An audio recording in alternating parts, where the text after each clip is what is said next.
Lapha sikhona kusemzimkhulu we-SABC e-Auckland Park, kulapha siphambana khona indaba nanzi ezijulileko.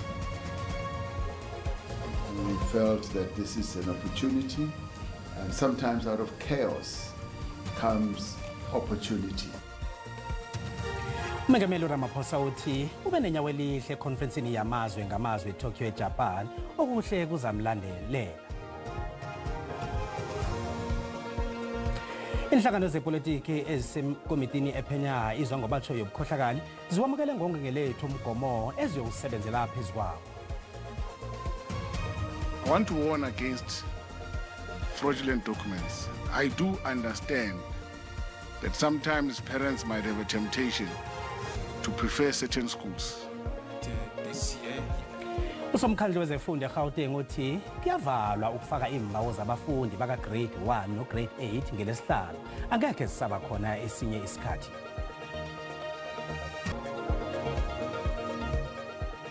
Umusa wande sichabeni sonke sekosi nangitsho njalo ngiyakhulelela ekhaya nginguCedric Mwepya ngiphethe indaba zesiNdebele.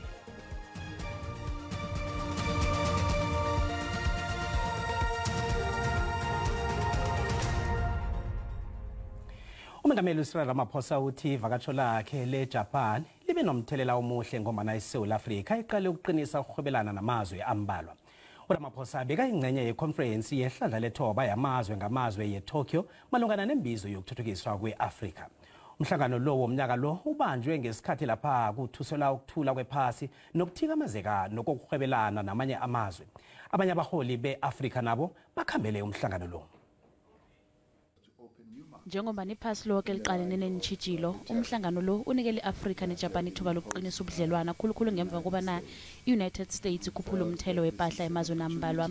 We are also preparing ourselves to open new markets in the light of the tariffs that have been imposed by the United States, and we felt that this is an opportunity, and sometimes out of chaos comes opportunity. Umengameli uthi iPretoria sithokozela isivumelwano sokuhwebelana esinayo neJapan ekulilizwe linomnotho nomthelela ephasini lonke. Ezinye izazi zithi iChina ingenelele Africa yeke iJapan nayo ilingi ukufika izingenelo. Japan has been in South Africa and investing in South Africa for years, and China has been our friend as well and is also investing. Umengameli wamukele nemizamo yokulinga ukuqeda ipi hlangana kweRussia neUkraine. Where we are now, we talk to both, and we're bringing both together. During this peace process now, both Ukraine and Russia talk to us. Nakusenjalo isivumelwano sokuhwebelana phakathi kweSouth Africa neJapan sithome ukukhula solo kwango-1992 nakuthonya ubudlelwano bamazwe. Uprofessor weWits School of Governance uAlex van der Heever ukhomele uhulumende ukuthi akubekelele phambili ukulwisana nobukhohlakali emazweni wezempilo. uVan der Heever bekakhuluma econferenceni yesikhumbuzo somhlaba imkhosi obekasikhulu somnyango wezempilo eGauteng uBabita Deokaran eJohannesburg. Kusasa kuhlangana iminyaka emine adunyuza wabulawa uDeokaran ngaphandle komzakhe eJohannesburg. 21 uBabita Deokaran obekamjaphethe wesikhulu somnqophisi eminyangweni wezempilo eGauteng wajamisa ukubhadelwa kwemali ngange-850 million yamaranda esolisako ebeyifanele inikelwe inkampani ezingaphezulu kwekhulu ezihlotshaniswa nesibhedlela seThembisa. Have to sever the link between the political appointees and the administrations. What we've done is we've allowed people to establish very rapidly networks of extraction at the top of these systems. Ngemva kweminyaka emine kuhlonitshwa isibindi nokuzinikela kwaDeokaran. Umbiki indaba omthumbi kaNongorwana uJeff Wicks watlola ngendlela abulawa ngayo encwadini yakhe yesihloko esithi The Shadow State, Why Babita Deokaran Had to Die. uWicks encwadini yakhe uyanaba ngokuthi ngubani wakhupha umyalo wokuthi abulawe nalokho okwenzekako emalangeni ambalwa ngaphambi kokubulawa kwakhe njengombana bekaphenya ikohlakalo eminyangweni wezempilo. We will continue that fight because these syndicates do not only prey on Tembisa Hospital and the Gauteng Department of Health. They receive payments from the Gauteng Department of Education. They receive payments from Eskom. They receive payments from hospitals in KwaZulu-Natal and hospitals in Mpumalanga. Iphike elikhethekileko labofokisi i-Special Investigating Unit lithi kunetuthuko ekuruthulweni ubukhohlakala esibhedlela seThembisa nemnyangweni wezempilo. Nanyana impilo kaDikhoran yaqindeliswa kungakalindeleki, isibindi nobuqhawe bakhe biyaraga nokulwisana nobukhohlakali nokusebenzela elizweli ukufikela lapho bakhona. Bekhabo lendoda eminyaka ema-23 kudala elahleke esibhedlela sakwaMhlanga eMpumalanga ufuna impendulo. uLebogang Silo wamukelwe esibhedlela ngemva kokuwa emsebenzini ukuyokulatshwa khona. Wanyamalala ngemva kwamalanga abunane angeniswe esibhedlela. Umndeni wakhe ukhombele isibhedlela ukuthi sibanikele umgadangiso we-CCTV ukusuka ngelanga angene ngalo esibhedlela bekube ngelanga anyamalele ngalo nokuthi amapolisa aqinise iphenyo lawo. Umndeni kaLebogang Silo uthi wangeniswa esibhedlela sakwaMhlanga lapho alaliswa amalanga amathathu egunjini labantu abagula kakhulu. Basho waphaphama nge-20 zikaVelabahlinzi. Ngelanga elilandelako unina uNthatuwa Silo weza wazomvakatshela esibhedlela. Uma lo uNthatuwa uthi uLebogang lo wamtshela bona bamjove emlenzeni siqhema sabantu. Nna maketsa ha ke ta go ke nako ke ba qetelang ke tloa ke tla mo hae ka ya di-taxing. Then ha ke fihla di-taxing ka palama ka tla mo. Nka ta fihla mo ka bo past 7 ba re Lebogang. Mme wa Lebogang o bolela le bo sister sepetlele kwa Mhlanga ka re ba re go kopela o botsa gore Lebogang hae o keta go lahle ka go tswile jwanna ba go tswile ka festere ngwe ka mo go bona ka oting e balang ka go yona ha ena batla ka re bela ha ke nna ke ka mo ene mo ke dulang teng go gole le ba se maka fitlang ka maoto wa le nna ke keta go fihla so le ke tswa ka 4 ke fihla no ka past 7 ke gopela gore le phone le police station ba le thuse go ba qeta go tswa mhlomo vene e tla tswa iyo mo batla. Njenganje umndeni lo ufuna impendulo esibhedlela ukuthi kwenzakalani ngendoda nabo. Bafuna isibhedlela sikhiphe umgadangiso wamakhamera ukusuka ngesikhathi umntwana wabo angeniswa esibhedlela kufikela la kunyamalala khona uLebogang. Rata go le mthuse ka tsela A1 huwa kwa Mhlanga go refeswe footage go tloa tsatsi leo Lebogang ke neng ka lona sepetlele go fikela tsatsi le Lebogang a lahlileng ka lona re kgona go fumana gona Lebogang o lahlile jwang go mo batla ngwana ke a mo batla. Besiba umphakathi wonke wakamhlanga nemloto wonke abantu kwakha noma kuphi kwaNdebele yonke isihelebhe ngalomntwana. Igama lakhe nguLebogang Silo mude unzinyana usilenda age una 23 years. Umnyango wezamaphilo uqinisekisile bona uyazi ngesehlakalo lesi sokulahleka kukaLebogang nokuthi basebenza ngamandla ukumthola kodwana balandulile ukuveza imininingwane engeneleleko ngendaba le.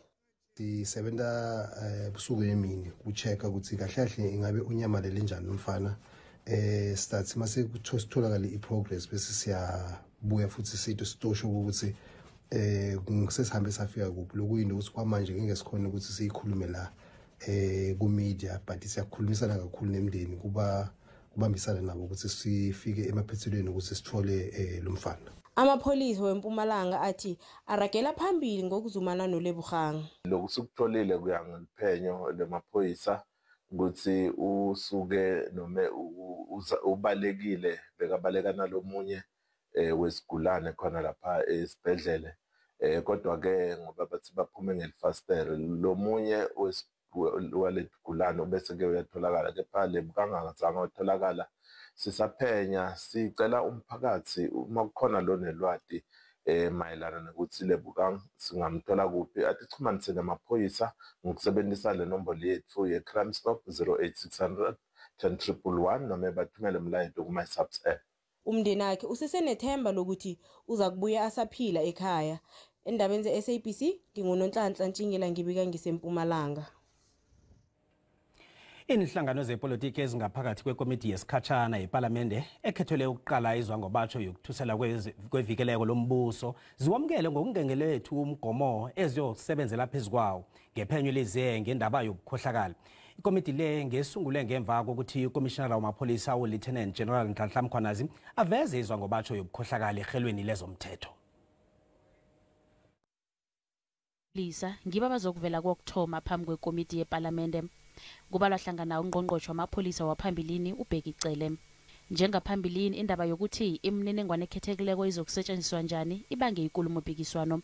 Ikomiti izokuragela phambili nekambiso yeParlamente evele ithonyiwe. Lokhu kuthi ukuthi imininingwane ekhethekileko izokubekwa endaweni ebulengekileko engena uSpeaker weParlamente kunye namalunga amanye weParlamente akhethekileko endaweni ethileko. Abofakazi bazokukhona ukuba namagcwetha abajamelako kodwana emahelweni kuzokuboniswana ngawo. Begodi ikomiti izokuhlangana ubuso nobuso ngendlela engakhonakala ngayo kanti abofakazi bona bazokunikelwa indlela yokuthi bangakhe bangavela phambi kwekomiti bunqopha. Abasebenzi beParlamente banikela ukufika ekupheleni kwenyanga le ukuthi bahlalise izinto kuhle kubalwa hlangana ukuqala ukuthi abofakazi bazokutholakala na kanti lokho ngikho kuzokuhlathululela ikomiti kuhle ukuthi kuzokusebenza kanjani ukuya phambili. Usomkhandlu wezifundo eGauteng uMatume Chilwane uthi angekhe singezelele isikhathi sokufaka imbawo zabantwana abayokwenza ugrade 1 nograde 8 eGauteng. Uchilwane ubekhuluma nababika indaba Edenvale eMpumalanga yeJohannesburg wabawa ababelethi ukuthi balandelele imbawo abazifaka ku-internet kuvalwa ngeveke ezako ngelesihlanu ukufakwa kwembawo zabafundi aba. Usomkhandlu wezifundo uthi ihlelo labo linikela ababelethi ithuba lokuthi bafake imbawo zabantwana babo zokufunda njengombana isikhathi sokuvala sijidela nje. Beyond being accessible online, we've opened working centers, we've opened access to all our public schools, all our over 2,200 public schools in Gauteng. We've opened access to all our district offices, and including the head office. Uchilwane uthi nalivalwa kehleleli ababelethi angekhe banikelwe isikhathi esingezelelweko bekuthi akunambawo ezitsha ezizokwamukelwa.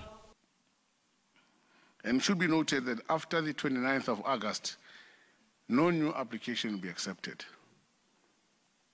None. So parents, make sure that by the 29th of August you have applied for your children. Ukhalime ngamagama abukhali ababelethi abafaka imitlolo ebukirikitshani ukuze bafumane isikhala engikolweni abazifunako. Uthi imitlolo izokuhlolisiswa. I want to warn against fraudulent documents. I do understand that sometimes parents might have a temptation to prefer certain schools and go to certain areas and seek address, whether it's from a family friend. Nakusenjalo Uchilwane utwanelisekile ngegadango labafundi abali-19 abathineke esehlakalweni sokulwa kwesikolo iWest Ridge High neHoerskool Roodepoort la abafundi abathathu bangeniswe esibhedlela noprincipala wahlatshwa ngomukhwa. I'm happy with the way the schools handle this thing.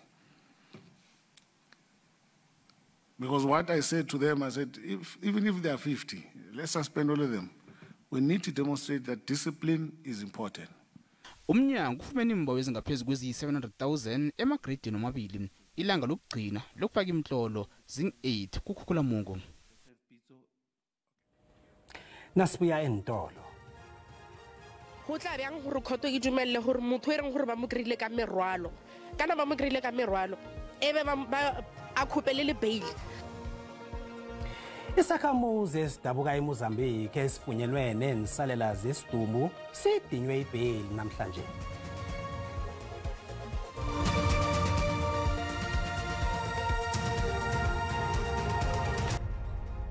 Zisekhona indaba lapha mbukeli kanti nazikuphundileko yazithola ku-YouTube, SABC Plus, TikTok, X naku-Facebook.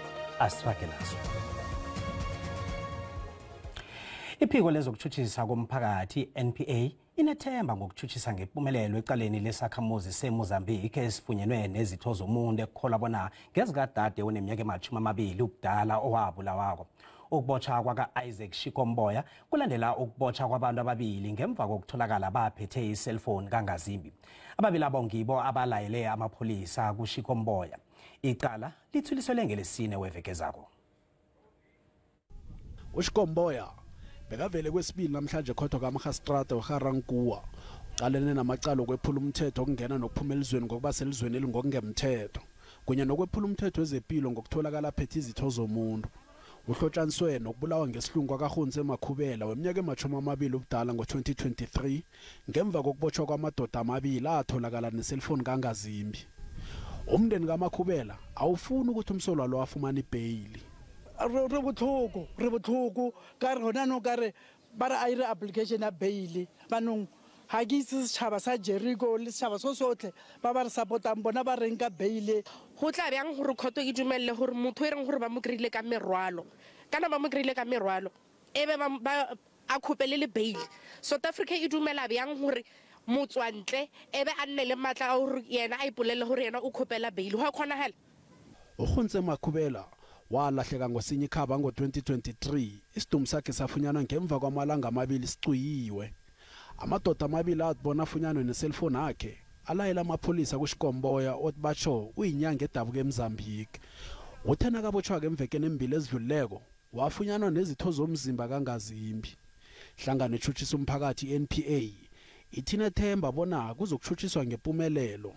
In relation to this case, you must know that the NPA does not enroll matters unless there's prima facie evidence. Therefore, in this case, there is prima facie evidence, hence we are continuing with prosecution. Icaleli lokuraga ngelesine eveke zako. Izakhamuzi zemathafini eMbombela eMpumalanga zisole imidlulu trust kunye nehlangano yezokuthuthukiswa komphakathi ngokubhala ukubuyisela inaga emphakathini. Ngokutsho kwezakhamuzi uhulumende wathenga inaga ngo-2022 i-40% yenaga leyo batsho bekufuze yabelwe umphakathi kodwa nalokho akhange kwenzeke. Amalunga womphakathi asilingekileko angene istrada yokuchagala.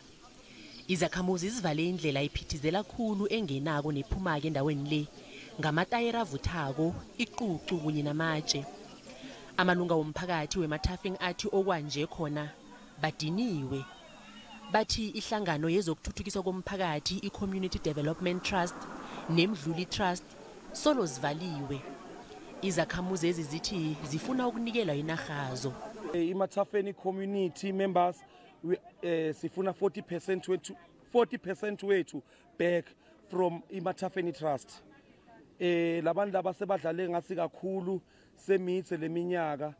Amalunga womphakathi phambilini azakhela imthangalasisekelo enaheni le abathi batsho kufuze ibe ngeyabo kodwa nabakhutshwa ngekani. Bona basitshela ukuthi bazame ukukhulumisana netrust. Yabo, itrust ngathi ibabita ngetigebengu ibabita ngaloko naloko yabo. So ngathi akuna kubambisana kahle. But thina sithi indzaba semathafeni itolungiswa ngibo bantu basemathafeni. Bas iVictor so abatanga ne court order le properly ngoba i-court order labake batana ekucaleni istate ukuthi banda bafuneki portion 22 thina portion 64 zamile kuhlala nawo ama leaders ethu phansi basendela ama formal letters ukuthi babuye sihlale phansi ngama issues la so abafuni kuhlala nathi phansi. Nakusenjalo izakhamuzi zithembisa ukuraga nejima labo lokuchagala nange bangavunyelwa ukuhlangana netrust le akhange iphumelele imizamo yethu yokubawa ukuthi baphendule betrust le.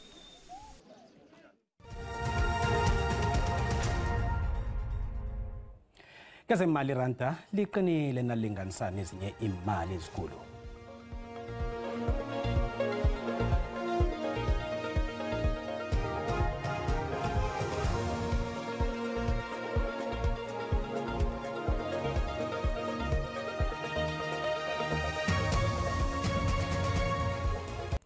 Asiqale umbono wakho mbukeli ngokuthi iphaliswano le-MTN 8 liyokuthunjwa ngesiphi isiqhema nakumbono wakho uyalalela mbukeli. Orlando Pirates hayi sibilebile sizoithatha le ndebe le namhlanje kusasa izowina ngo-3-1. Ngibona kusazashuba kakhulu kule midlalo kodwa into engiyibukayo iMamelodi Sundowns izowina kanjalo noStellenbosch. Kobe kuqhawe kunomathani ngomsomsasi ndiyawuxelela. Orlando Pirates Stellenbosch izizwe eziya kwi-final. Goya iPirates neStellenbosch kwi-final, iSundowns mayilibala ichayile kuyo ngomso. Mina ngibona ngathi iStellenbosch neOrlando Pirates yizo izoya kuma-final. Thina singamakhosi sodlefileyo msasazi, sodlefileyo singathanda uba kwine aphi. Mina ngikaizer Chiefs kodwa ngiyabona i-Orlando Pirates izoyishaya i-Sundowns. Fisa nje ukuthi-ke i-Sundowns yonqobela umdlalo lona ihambe nje yofika lapha ku-final bese beyishaye ku-final